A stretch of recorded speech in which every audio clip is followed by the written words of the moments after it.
इथल्या माणसांना ह्या राहुल शहा याची त्यांना ओळख करून दिली.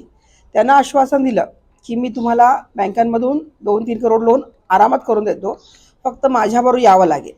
मग असं राहुल शहानं त्यांना 8 ते 10 बँकांमध्ये फिरवलं, वेगवेगळ्या ठिकाणी सह्या घेतल्या.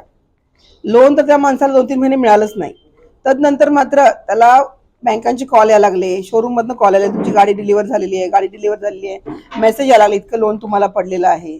मग हा गोंधळून गेला आणि प्रत्येक ठिकाणी जाऊन चौकशी करायला लागला. तर चौकशी अंती त्याला समजलं की आपण जे काही फॉर्म्सवर सह्या करून दिल्या होत्या, जे काही डॉक्युमेंट्स दिले होते, त्या आधारे राहुल शहा आणि त्याच्या टीमनं गाड्या, महागड्या गाड्या, BMW असेल, थार गाडी असेल, फॉर्च्युनर असतील, अशा महागड्या गाड्या त्यांनी काढलेल्या आहेत. नाव ह्याचं मालक हा आहे, डिलिव्हरी त्याला झाली आहे आणि तो गायब झालेला आहे. मग हा व्यक्ती गोंधळून गेला, बँकाचे कॉल यायला लागले, EMI भरणं वगैरे. मग त्यानंतर ते माझ्या ऑफिसला आले होते.